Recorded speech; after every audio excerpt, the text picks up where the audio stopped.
Hi, it's Jude here at Ken Golf Club Repairs. How are you getting on? Right, just a quick video today about some wedges that I've been given. So a customer wants to, he's given me his wedges to get more consistency and have his hands work less. He wants to have slightly larger grips put on. He's got standard size grips at the minute, which I've taken off. And I've suggested him move up to a mid-size grip, and because he goes down the shaft a lot, he wanted to have a reduced taper grip.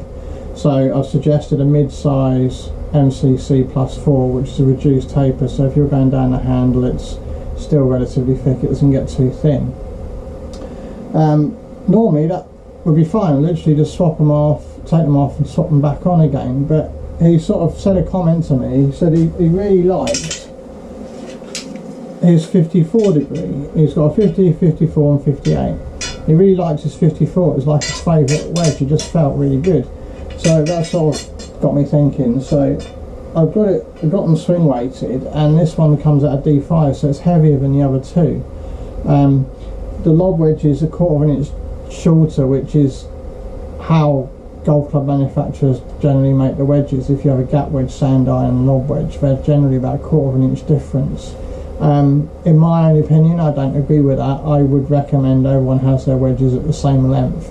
I mean, if they've got good lofting, i.e. 5 or 4 or 6 degrees of difference between each wedge, then you'll get good gapping, you'll get that consistency, because if you grip at the top of your gap wedge and then you grip at the top of your lob wedge, you'll have the same length golf club, you're going to get more consistent distance. And if you grip down the bottom, the same, you're having the same length golf club, you're feeling where your hands are, you're going to get really good and really accurate gapping, which is what I recommend, especially if you're trying to lower your handicap. And you know, this guy's a single figure handicap, so he knows what he's doing. So I measured it's 54 and it's 35 inches long, so it's 54 degrees, 35 inches long, and it's at D5, and the others aren't, they're a little bit lighter. So that was like the sort of the first thing I sort of determined. So if he likes D4, he wants them heavier. If I swap from a standard weight grip, which is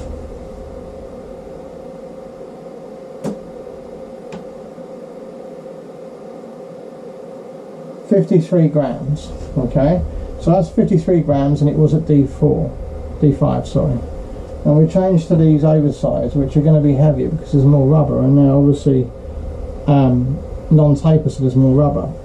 So this one's now 67, so that's 14 degrees heavier, sorry, 14 grams heavier, and the swing weight's around about 3 grams. So if that's 14 grams heavier, that's about 4.5 swing weights lighter. It will make the head lighter by 4.5 swing weights. So all of a sudden, he likes his 54. I then swap on a mid-size, and then all of a sudden that swing weight comes down to sort of D0.1, or no, yeah, D0.5 it'll be. So it's not, I'm going to give him back his favourite wedge, and it's not going to feel the same. So to do it properly, and I know it's like a simple let's change over the grips, but if he wants to do it properly, and it's an important part of the game if you want to lower your handicap and get consistency of the wedges, I need to rebuild them. Yeah, so I've now got to take all 3 wedges apart, swing weight them with the new, so I'm going to do a dry build, swing weight them so they're all at D5, make sure the lob wedge is the right length, so I'm going to add a 1/4 inch plug in it, so they're all going to be at 35, swing weight with a new grip on it, get them all at D5, and then away we go. So what could have been like literally a swap over, yeah, he got what he wanted, but the golf club's going to feel totally different. So like I said, to do it properly, I've got to rebuild. That's just how I do it. Okay, I'm not going to just swap over the grips, it's not going to be right. Okay, so this is the process I've got to do. I've got to now take all the heads off.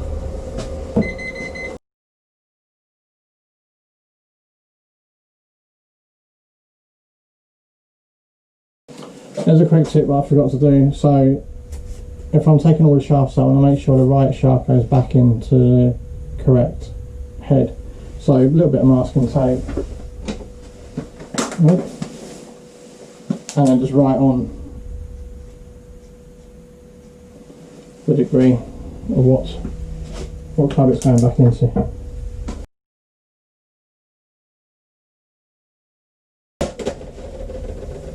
Okay, so that's all the heads off. Just need to clean out the end of the shafts so I can put them back on again. So now the shafts, just need to remove the tape off the end.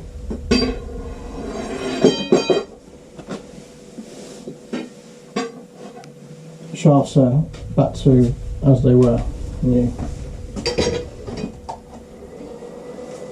Little tip to get grip tape off, just heat it up a little bit. You can use a hot air gun. I've got a little heater that I'll pop it under just to dry it out a tiny bit. It sort of activates the tape and it just sometimes makes it a little bit easier to peel off.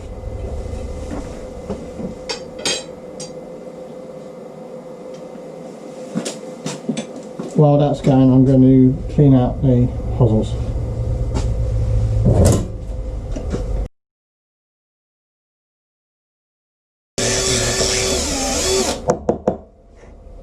Okay, so that's got most of the stuff out. There's still a tiny bit in there, so I'm just going to change the drill bit.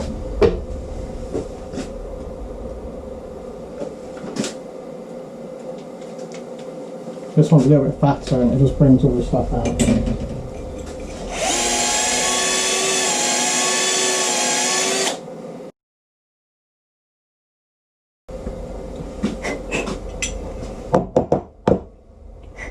Okay, you won't be able to see, but they are all absolutely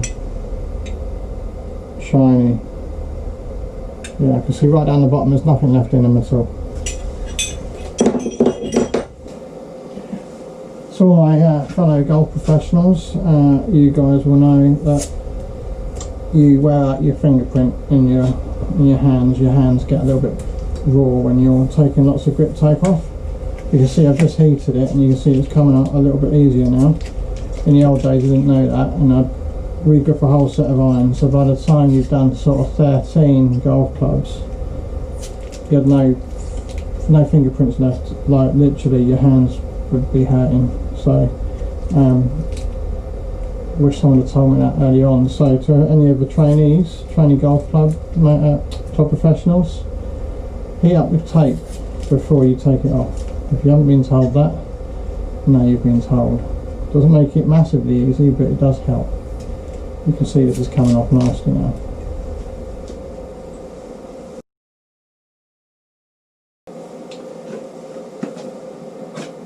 You can get a Stanley knife and sort of scrape it off. If I have really stubborn tape, then I would do that, but you can see I would always use this method first, because really, I mean, it doesn't damage the shaft using the Stanley blade, but just prefer to sort of do the gentle way just to look after it a little bit more. Like I said, either way is perfectly fine. It's just my personal preference to try and get the tape off like this first, and last resort use a Stanley blade. Now that was the most satisfying thing ever. Again, all you golf pros, look at that. That's the best feeling in the world. You don't know quite how it's going to go until that happens. So that's lovely. Look, there we go. Don't even have to clean it. It's totally clean. Now, so that one's ready to go.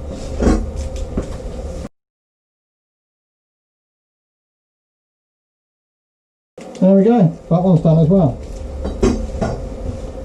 So you can see we're getting all the components back to raw. So we've got 3 shafts. I can see down them. There's no debris inside the shaft. You can see straight down them. Absolutely fine. All the grip tape's off.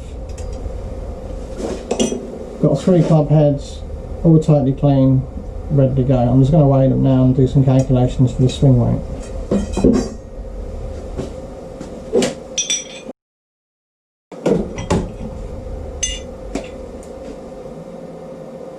So the 50 degrees are 301 grams. 54 is 301 grams.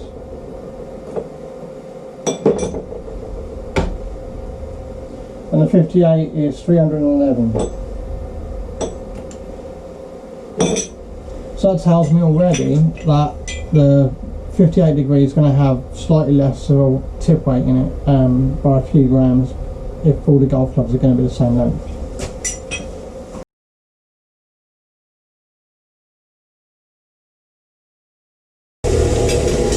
Okay, so I've just redone the ends so you can see they're all nicely clean and roughed up. I score the ends just to help the adhesion for the epoxy.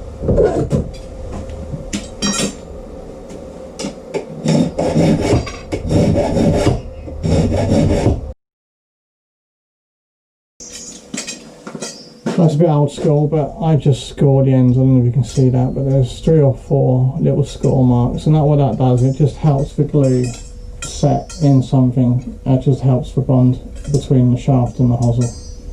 So I got tools to do when I did my training, and I carry on doing it because it just makes sense. There we go. Right, so I've got my 3 shafts. I'm not going to cut them or check the length until they're sort of in, because the hosel depths change depth depending on what model you get. These are all tailor-made, but I always cut it once it's installed. I don't sort of just measure the shaft, so I make sure everything's absolutely dry built first.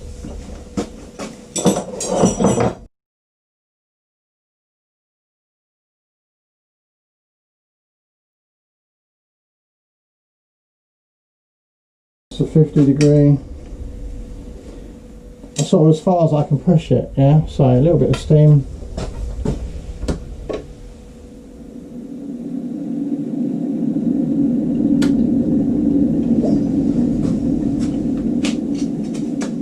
And that's all the way on.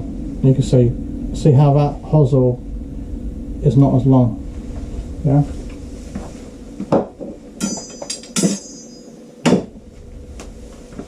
So that's for 50 degree, this is for 54. See how the hosel is a different length.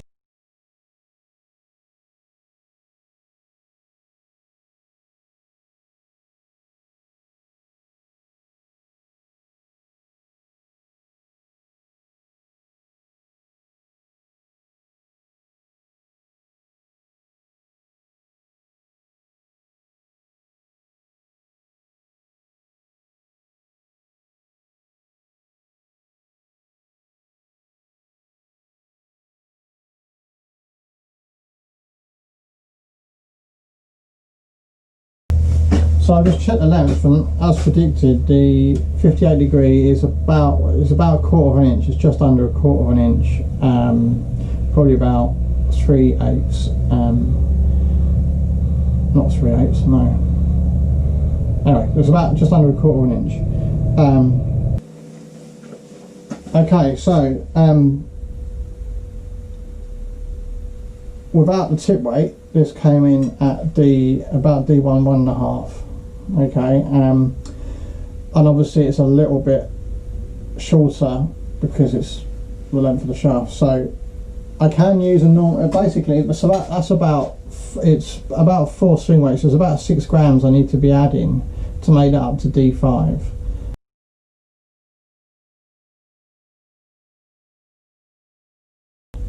So I can use a 6 gram tip weight like that, because there's not a lot, and I really don't want to have to put a plug in the other end, because I'm going to be the plug weighs, you know, there's a little bit of metal goes in the shaft and there's a quarter of an inch, so I'm putting more weight at the wrong end of the golf club. So what I'm going to do, instead of using a traditional like tip weight like that, I have tip weights like this which are used for graphite shafts. So if I pop that in there, you can see that doesn't go into the shaft. So now it adds a little bit of length to the shaft. Obviously I'll move the ferrule up, but that means I don't have to add a plug on this particular one. So that's my plan.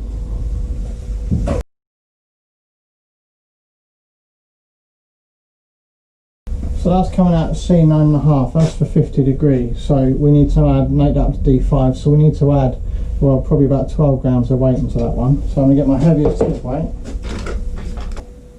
So I've now got a 20 gram tip weight, and I've just put that in. It comes out of D7, which is fine. So I'm 2 swing weights, which is about 6 grams too heavy. So that means I need a 14 gram weight. Okay, you with me?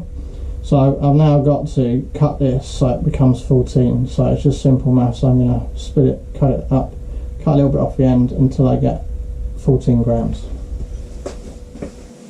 So it's not rocket science. I've got a 20 gram weight. I put a mark halfway down, so that's going to be 10 grams. I'm going to put, with obviously a tiny little bit more weight there, and I'll put a mark, so that this mark here is 15 grams. So I'm going to cut it there. I mean, if I can then just slightly take a little bit more off. Okay, so nice and easy. 10 grams, half of it. Half again is 15. I want 14, so I'm just going to cut it down and see how it looks. Okay, so that's cut.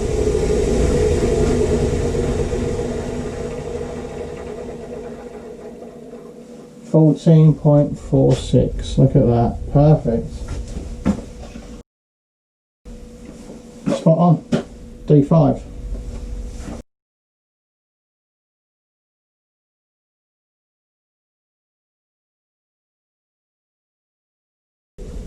So again, the simple maths, half of that, 10 grams, 15, and I'm going to go somewhere in between, and I can then take a little bit more off, so we're after 12 grams.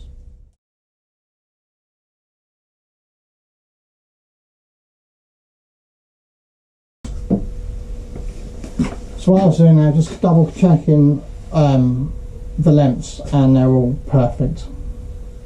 So they've all come out at D5, and they're all exactly the same length, and I haven't had to plug the 58 degree because of the different weight chip I've used has added that extra little length that we needed, and we have plenty of room in the hosel, so it's fine, there's no integrity lost there. So I'm now ready to glue. Onto the gluing. So we've just dry built them, they're all at D5 exactly, which is spot on. And by the time we've added the grips and everything, they should be the same. Right, so we'll start with the 50 degree. Okay, so we've got the 50 degree, we've got the tip weight in there, everything's prepped on the shaft, there's nothing in the head, so you can see it nice and clean, and we're ready to go. So we'll mix the glue, and we'll do one at a time, yeah, so we'll see not very much glue. Okay, this is Scotch Weld 810, so it's really good glue. Takes about half an hour to set, but I use a bit of heat, so it's a little bit quicker. I allow 15 minutes, and it's pretty good, although I wouldn't recommend hitting it straight away. Right, so the fitting of this one's a little bit loose, so we're just going to pop a little bit of glue in there, or with all of them a little bit loose, so there's a little tip, so we'll pop a little bit of glue. Okay, good tip is you should still be able to see the bottom of the hosel. I don't know if you can see that, so there's not too much glue in there. Place a little bit of glue on the end of the shaft, and just a little bit in there for the tip weight. Okay, so the tip weight's ready to go. So the tip weight's in there, and because it's a little bit of a loose fit,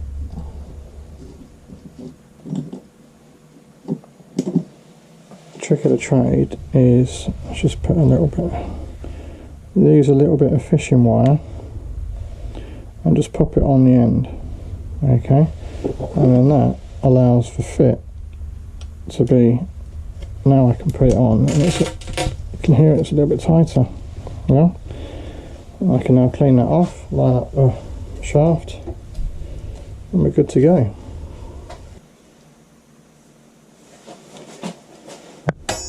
And now before I couldn't, so I'm not holding that, you can see I can now twist because that fishing wire has made it a little bit tighter, so I can now line up the shaft. On the wedges I'm going to get the shaft down the back of the golf club, and that one's ready to go. So we'll now do the same for the 54. So again, just a little bit of glue, mix it all in.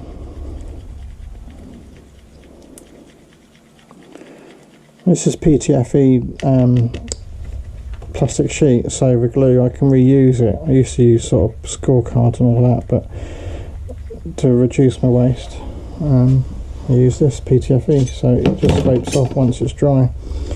Right, okay, again, so got my 54, pop the glue into the head. Again, you should be able to see the bottom, so there's not too much in there. A bit more on the shaft, and then a little bit inside for the tip weight.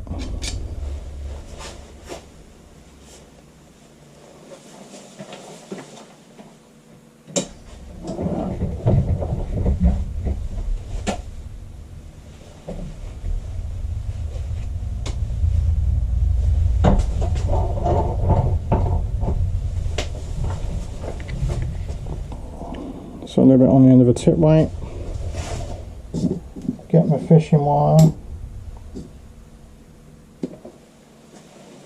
Okay, so you get a little bit of fishing wire, place it on the end, pop the club head on. Oh, there we go. So that's nice and tight. Can wipe away the excess.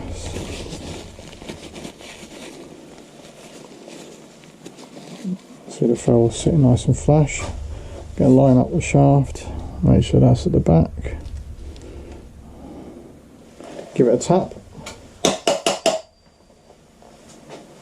Okay, again, look, that was really loose, and now because I've got the fishing wire I can line up the shaft.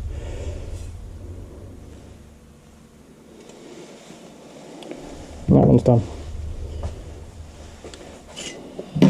Alright, so this is the one with a different tip weight, so we needed it to be a little bit longer, and you can see that doesn't fit all the way in the shaft like the other tip weight, so that's added the extra length that I needed to save me putting a plug in. Just wanted to keep the weight away from the other end. So a little bit more glue.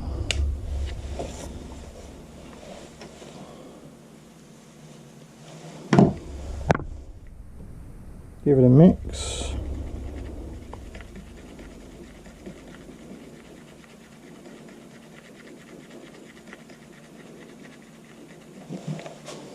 Okay, so we get the club head again, not too much, just pop it in.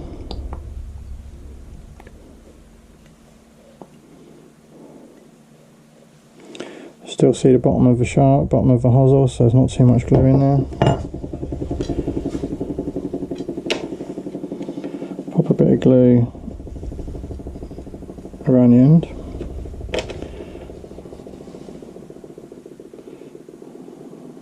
Pop a little bit more in there.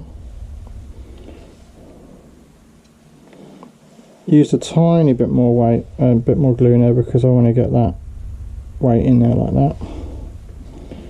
Put a little bit of glue on the end of the weight so the fishing wire can. So again, a little bit of fishing wire on the end there. Oh, missed it again. A little bit tricky doing it at an angle.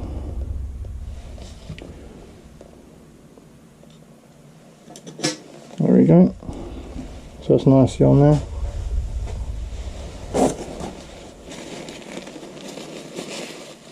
Clean off excess glue.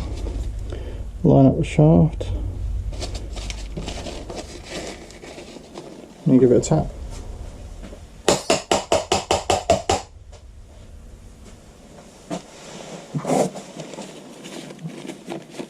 Bit more glue off, and that one is ready to dry as well. Right, so I've placed them all under there. Move that out of the way.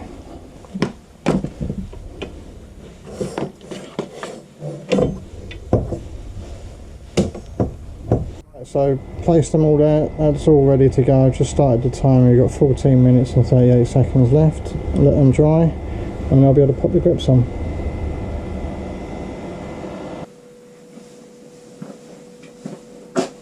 Right, okay, so I left them a little bit longer, but yeah, so all glued, ready to go. Just need to pop the grips on them now.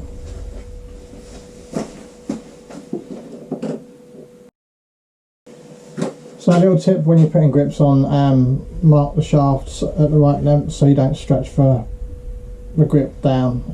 If you push the grip too far then it becomes thinner, and we definitely don't want that, so always mark the grip so you get the right length on the grip.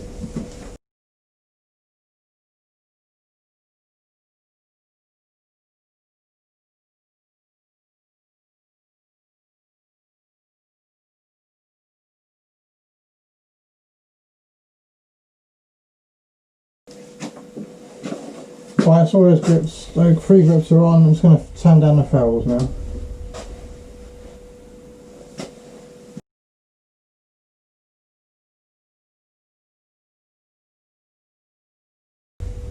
So the trick when you're turning down the ferrules is to turn against the belt. So the belt was going down, so I turn into the belt, and you make sure you don't kick the golf, don't stop the golf club, otherwise you get a flat spot. So that's nice. That's sort of roughly done. I now need to put some acetone on it to finish it off. So that's the ferrules done, so you can see nice and shiny now. I don't know if you can see that.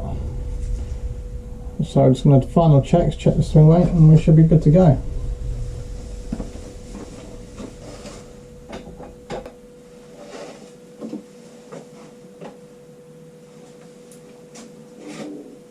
Okay.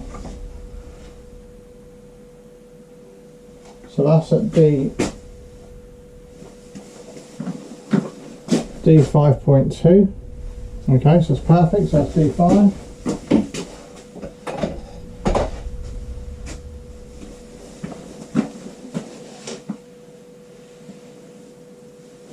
We'll now go to the 54.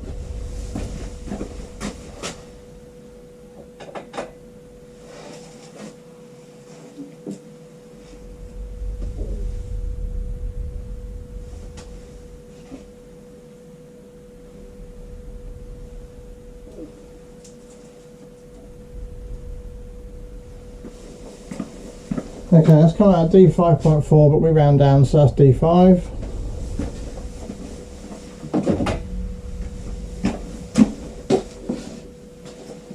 Now we go to the 50 degree.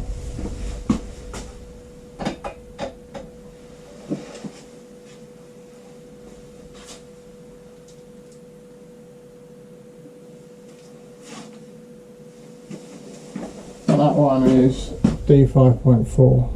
Okay, I don't know if you can see that. So we round down, so they're all D5, half swing weight, perfect, fine, 0.4. So they are all now the same length. So they're all the same length.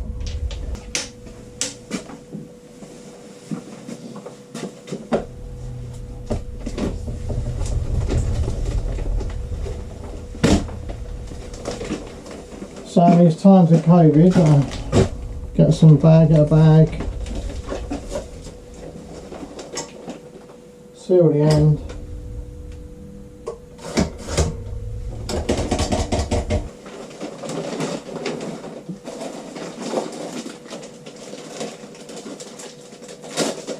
get cleaning wipes. These are antibacterial cleaning wipes. Give everything a good clean down. Grips.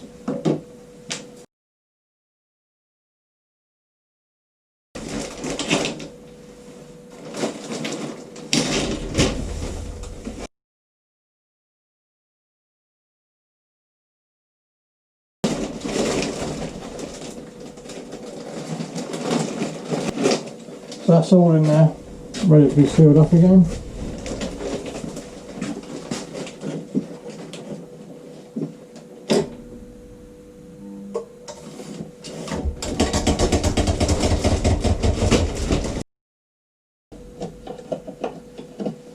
And these COVID,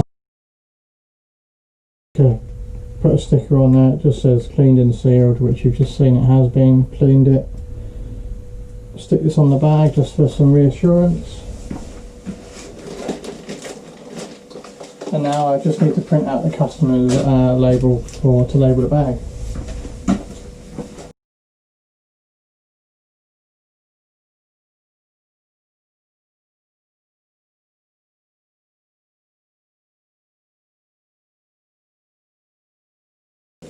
So there we go, it's for a guy called Warren.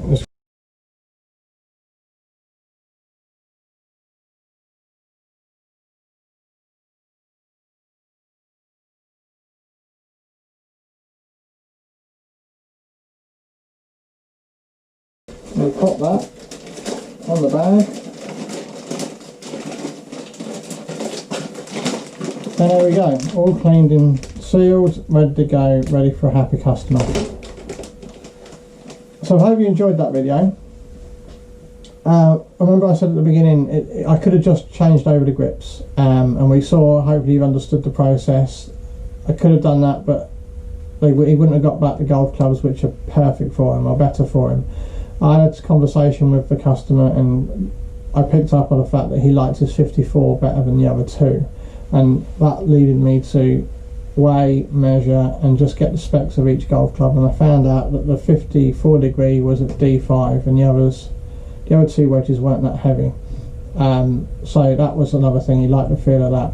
Noticed that the 58 was a little bit shorter than the others, which is normal, but in my opinion all the wedges should be the same. So in the process of talking to him and trying to get his game, or getting these to help his game, we've looked at the consistency. So we've now had, for him to be more consistent, we've now got consistent length wedges. They're all the same length.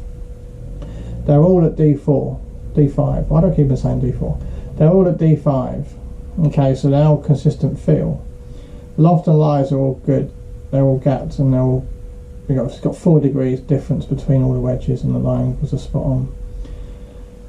We put on golf club grips which are a little bit fatter, so he got a little bit more consistency with his release with his hands. His hands are a little bit more quiet, so when he grips down they don't become more active. So he's now got mid-size, larger grips, but reduced taper, so the grip's a lot more consistent in thickness all the way down. So you can see consistency is the pattern here for all of it. We're trying to get more consistent so he becomes more consistent. So like I said, I hope you've enjoyed the video. It wasn't plain and simple, but hopefully you've understood the process. If you've got any questions, please comment. Please subscribe to the YouTube channel. Please like my Facebook page and follow me on Instagram. You'll see all the links underneath on the video. If you've got any questions, get in touch. Thanks for watching.